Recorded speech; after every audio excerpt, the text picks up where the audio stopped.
It's the Metro on WDET. I'm Robyn, Vincent. Partisanship isn't just a Washington problem. This year, Michigan's legislature has been one of the slowest in recent memory.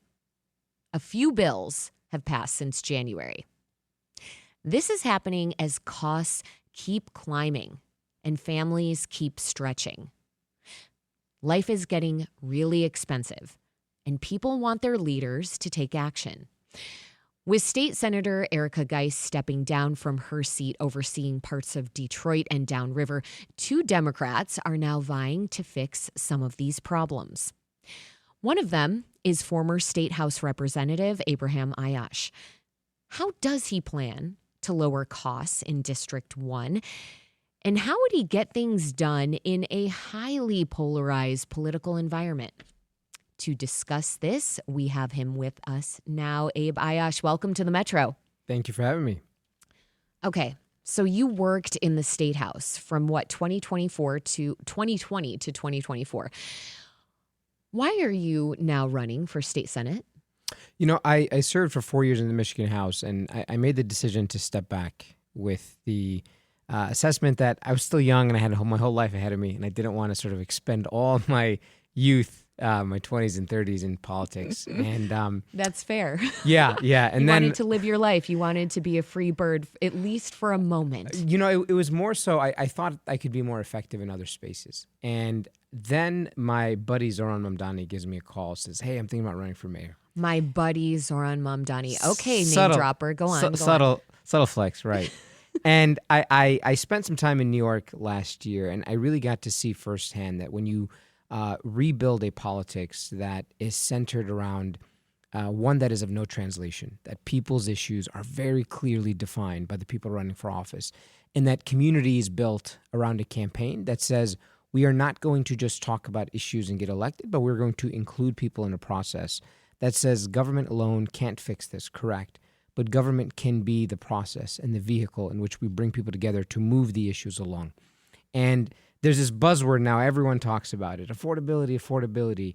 And politicians now think that if they just say the word, I want to make life more affordable, I want to rebuild the economy, that's enough. But I think folks are tired of that type of politics. So when we launched our campaign and we made the decision to run for the Michigan Senate, we were laser focused. And on day one, we launched a platform that was specifically talking to the concerns about people, freezing DTE rates so that we're not seeing skyrocketing prices every single year for our gas and electric bills, tackling the issue of the car insurance problem in Michigan, and building affordable child care for every family in Michigan. We're going to get into some of these sexy platform items of yours in a moment here. I do want to stay on the topic of you and Zoran Mamdani. You went to New York to campaign for him last summer when he was running for mayor. Your campaign has a similar ring to it as Mamdani's did. Here's the clip from your campaign video. Every year, our DTE bills climb higher and higher, while our service quality falls lower and lower. Car insurance in the Motor City drives us insane, and raising a kid costs just as much as sending them to college these days. What did you learn from being with Mamdani's campaign in New York? I think folks want a politics of no translation. And when you speak to an issue, rather than try to be esoteric or abstract, can you be direct and talk about the concerns of people and provide tangible solutions for that? And oftentimes what you'll see are politicians will talk in broad platitudes because they're afraid of the corporate donors. And that's been a consistent trend. You know, the one thing that's bipartisan in Lansing, I've been there for 4 years, is the corporate influence on our politics. Ouch. Okay, that bears repeating. The one thing that you see as being bipartisan in Lansing is the corporate influence on politics. Absolutely. And I'll give you the clearest example of this.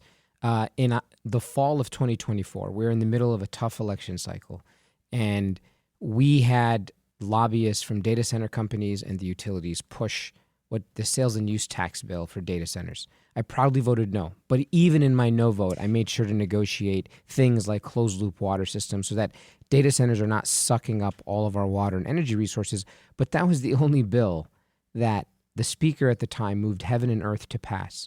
All the while, things like polluter pay, where 85% of Michiganders support, and Dow Chemical and other BASF corporations like them don't want to see that legislation passed.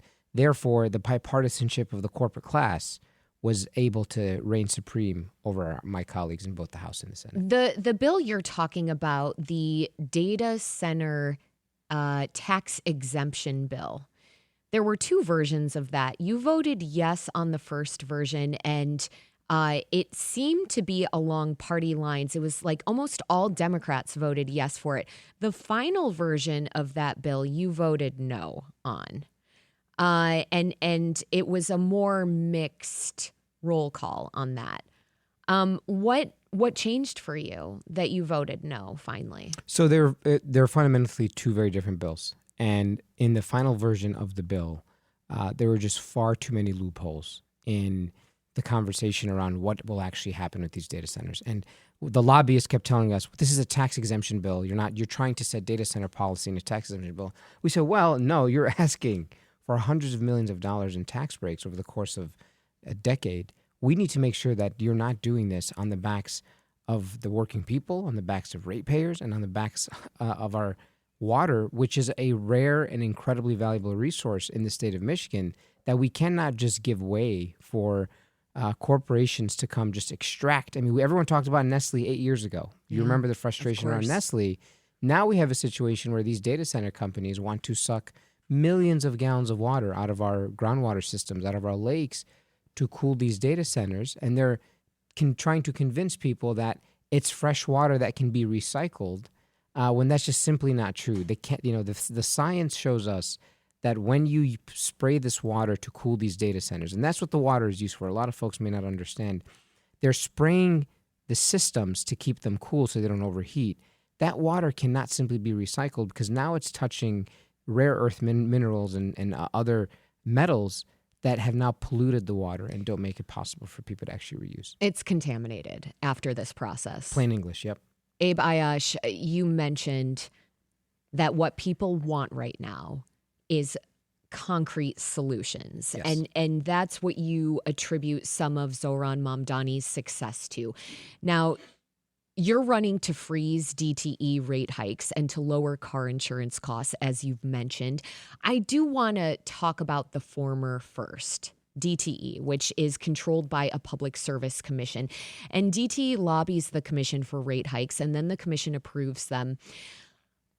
How do you plan to freeze rate hikes?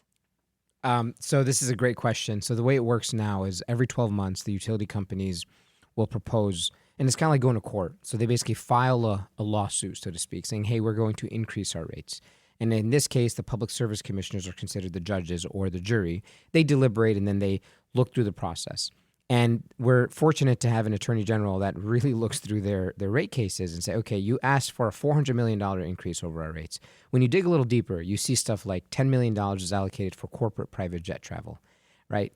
And bonuses for executives and so on and so forth. So this has gone out of control. And it's now a system where they will come and ask for an amount, knowing they're not going to get that amount. So they'll ask for $400 million, knowing they are going to get $220, but they're going to ask for that amount so they can settle down to the number that they really need. The problem is this. Since, you look at over the last 20 years, commercial rates have been increased by about 14% in the last 20 years. Residential rates have gone up over 114%. Meanwhile, DTE and Consumers Energy stock prices has skyrocketed by over 200%. So when you think about the concerns about what working people need, everyone complains about their DTE bill. And they say, look, we use less energy. I mean, when we launched our campaign, people literally started sending us their DTE bills and saying, this is my living situation. I'm in an apartment. I'm paying $360 a month. I'm like, do you have a dispensary in your apartment? Like, what's going on? But what we can actually do tangibly, I mean, folks always say, how are you going to freeze the rates? We can change the law. So right now, it's every 12 months that they can come in and request rate hikes. We are simply saying, we're going to put a moratorium on rate hikes, and we can change that in the Michigan Public Service Act, Michigan Public Service Commission Act, where it now becomes a 5-year process. So rather than 12 months, it's 60 months. And in that process, we use those 60 months to actually do the research of what performance-based rate making looks like, which means DTE and consumers and other companies cannot increase our rates simply because they want to make more money, but there has to be a tangible added benefit for the residents. The second point is we also need to make sure that we are auditing what has been happening with all this money. We need to set standards that rate hikes cannot include executive bonuses. It cannot include private jet travel for their vice presidents. It cannot include all of this lobbying and excess spending that has nothing to do with actually fixing the rates. And to use their argument, they claim that this data center boom is going to be such a benefit for the state, which I disagree with, but let's just use their argument. Then give the people a break while you're going to make all this record profit with these data centers coming in. I mean, on the other side of this, our electrical grid needs investments. It is stressed as more things rely on it and as weather events become more chaotic. I mean, last night with the threat of storms, I was just waiting for my power to go out. Thankfully, It did not. And then, of course, data centers, which are stressing the grid even more. How are you going to make investments outside of rate hikes? So we can do things like community solar, like rooftop solar, to allow energy to be coming from the sun to actually be utilized for power in our communities, something that the utility companies vehemently oppose. They are afraid of us saying, if a neighborhood like where I live in Virginia Park, if we want to have a plot of land and have a community solar farm just in our neighborhood to power some of our homes, somehow that is an insane concept. Or rooftop solar. You know, if you have a house that has enough room for solar panels on the roof, right now the utility companies are basically saying, you can do that, but only if you sell it to us at Costco prices, and then we'll sell you back the energy at Whole Foods prices. It's not a fair system, right? So we are open to any conversations with industry experts on how to improve the grid and how to improve reliability. But let's state the facts. As people always talk about Michigan storms and Michigan's weather. You know, we are the Great Lakes state, but the Great Lakes touch several other states in the Midwest. And somehow the lake effect is not affecting them the way they affect us. Ohio has weather similar to Michigan. Wisconsin has weather similar to Michigan. Illinois does. But we are the only state in the Midwest that has more outages for longer periods of time and pays some of the highest rates in the country than any of our Midwest counterparts. So that argument is just simply a weak one. And I think folks are sick and tired of politicians who will use talking points from the utilities because they're being bought and sold by them to actually make the case. It is why that they are going to work so hard to make sure that I don't get back to the legislature, because they know that we are effective at messaging the concerns of the people, and we have deep understanding on utilities, power, and energy in this state. It's the Metro on WDET. I'm Robyn Vincent. My guest is Abraham Aiyash. He's running for District 1 in the state Senate as a Democrat. That area covers parts of Detroit and Downriver. And we're talking about what it actually means to run on a campaign where affordability is central to all of it. We're going to look at some of the other things that are making life so expensive right now in Metro Detroit and how Abe plans to address those. That's next here on the Metro. We'll be right back.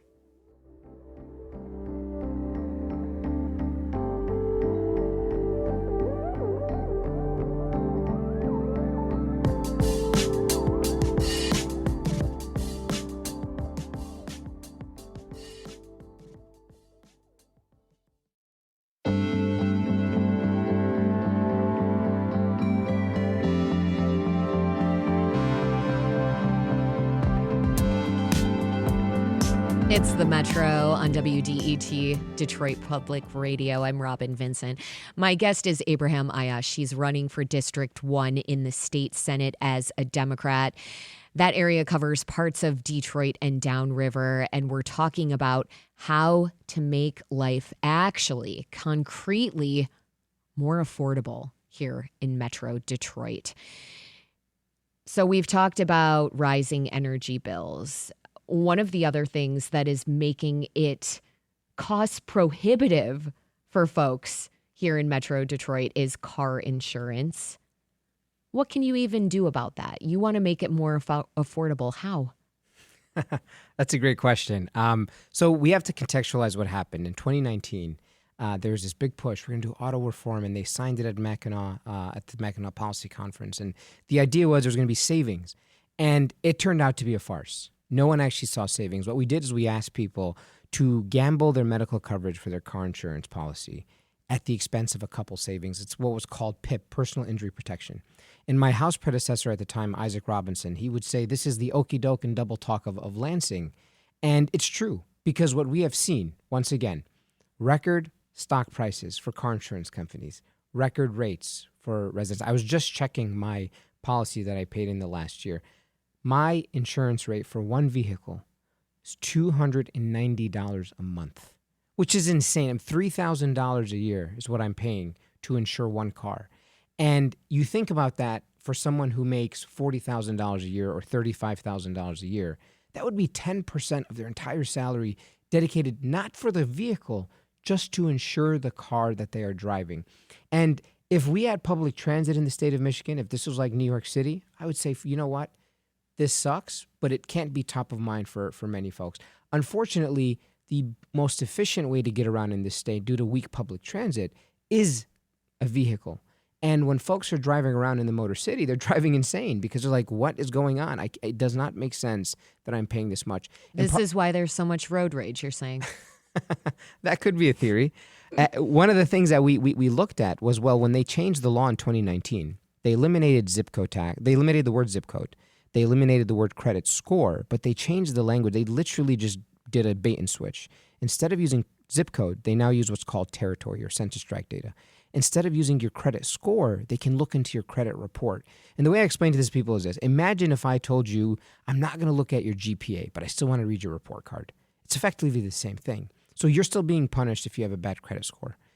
The other piece of it is today they now can target specific communities in municipalities within zip codes to say, hey, this neighborhood, we're going to charge a little bit more because one of their neighbors got into a car accident. So if your neighbor gets into a car accident this week, the next time you go renew your policy, your premium goes up simply because of where you live.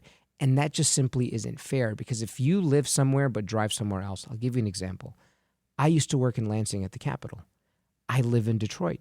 I would drive an hour and a half. Most of my time was spent at the Capitol while I was driving. I was on I-96. I'm being insured for parking my car in Detroit, but I'm the one who is driving up and down I-96 to get to Lansing. And the final point on this is, well, folks will argue, well, theft. Most car insurance policies are not covering break-ins and thefts. We are talking about collision coverage is what people are paying skyrocketing prices for. And it's simply not fair. And once again, the bipartisanship of the corporate class. The insurance industry spends so much money lobbying my colleagues to tell them this does not make sense. It is bad policy. And because they are being massaged with dinners and trips and corporate PAC checks and dark money accounts, they are making these decisions at that interest and not the interest of the people. So charging people more based on what zip code they're in isn't legal in Michigan, but location-based pricing still exists. This is one of the things you're talking about. It was a bait and switch. They just changed the legal concept. So we still call it the zip code tax because it is. Okay, but even if that goes away, it's still expensive, even if you're in an area with fewer carjackings. Is there anything you're proposing to make car insurance more affordable in a way that's true in places like, say, Ohio?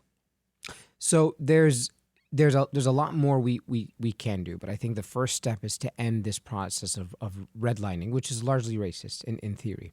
So the other things we can explore beyond the zip code tax is exploring certain policies where if you are someone that's been uninsured for 6 months, let's say you move to California or New York, or you just stopped driving because you got into an accident or while riding a bicycle, so you can't drive to and from places. If you go back into the insurance pool, you are going to be paying a higher premium simply because you were not in the insurance pool for that 6-month stretch. Now, they had exemptions, and the idea was people that were quote-unquote driving dirty can come back into the pool, and they would then get insurance at a better rate. That actual concept in the bill expired a couple years ago. So now if you go and try to get reinsured, you're back paying this, what we call the driving dirty tax, right? So this is another example. If you're a widow if your spouse passes away, you can see up to $150 a month increase on your insurance in the state of Michigan simply because your spouse died. Doesn't make any sense. So there are a multitude of loopholes and practices that the insurance company has lobbied for decades into our insurance policies and our insurance laws, rather, that we have to change. One of the bigger things we can do is expose more transparency with the Michigan Catastrophic Claims Association, the MCCA. This is where we all pay into the money to get people to get their reimbursements for care. And one of the most devastating things about the catastrophic care is we would have people that are sitting with breathing tubes. They have really expensive motorized wheelchairs. They have spinal or nerve or brain damage because of a car accident. And they were so desperate that they would come to the tiles on the House floor at the state capitol and beg us to fix the fix, as they would say. We are losing coverage. People are literally dying because the insurance companies are no longer covering the catastrophic care that these individuals need. So the reform of 2019 literally kicked hundreds of people off of the policies all across the state who needed the care because they got hit by a semi-truck or they got hit by a pickup or they had an unfortunate car accident. We have to make these people whole. And that is the piece of the conversation that we are forgetting.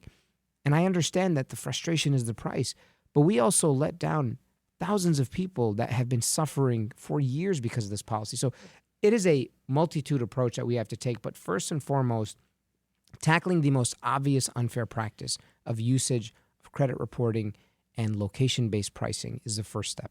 I want to move on because we are running out of time here to one of your other big platform points, and that's universal childcare. Yep. That's going to cost a lot of money from taxpayers.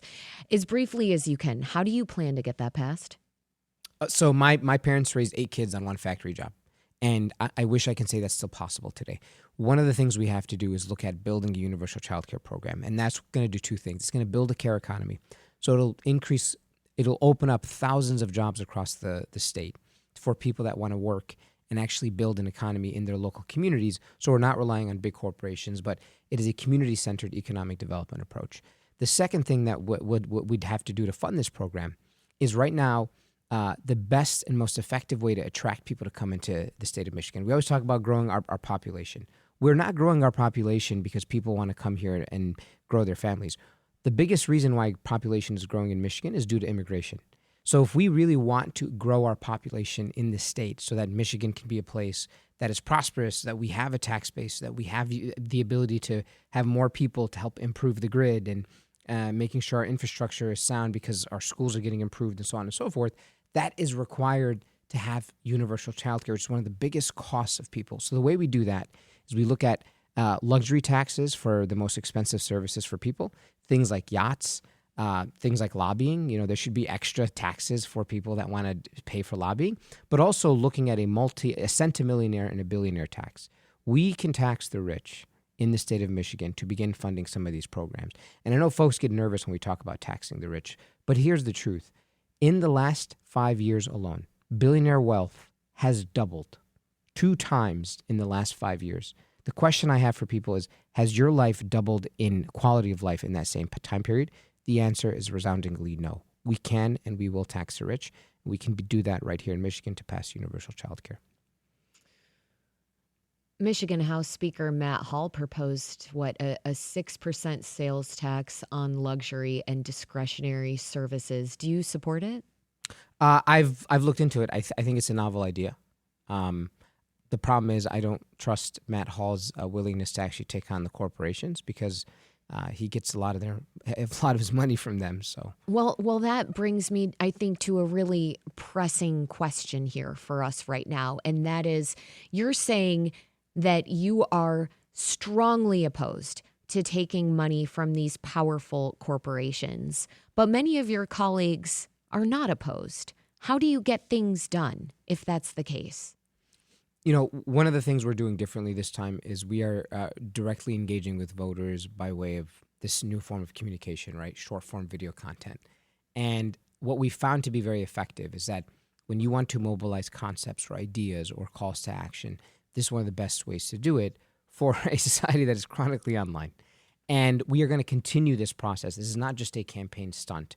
We intend to keep this going, that we are going to we're going to open up the curtains and show people what actually happens at the Capitol. Who is making the lobbying happen? What is being influenced? Who is being influenced? And I think the biggest mistake that I made in my time in the 4 years of the House was I prioritized decorum, the politics of decorum, over the politics of dignity of the working people.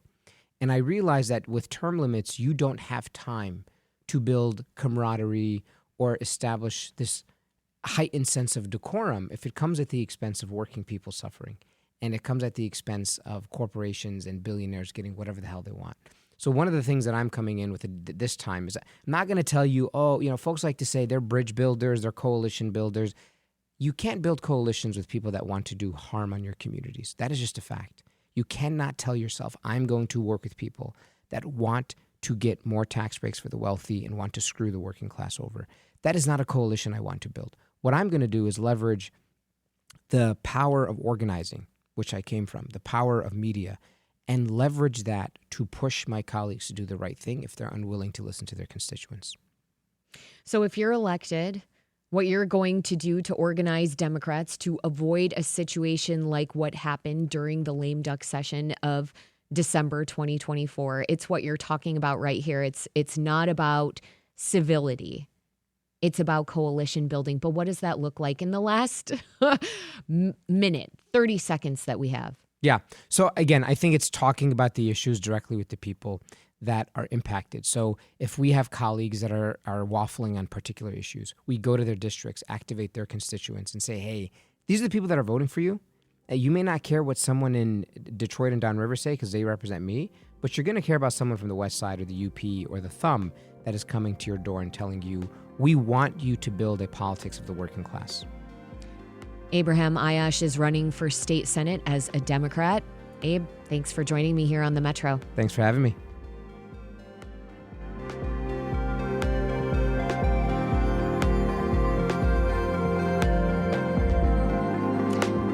It's the Metro on WDET. I'm Robyn Vincent. Coming up, Movement is this weekend at Hart Plaza. WDET is a proud media partner. Tia Graham will speak with a festival organizer right after this. This is WDET FM, Detroit Public Radio, your connection to news, music, and conversation.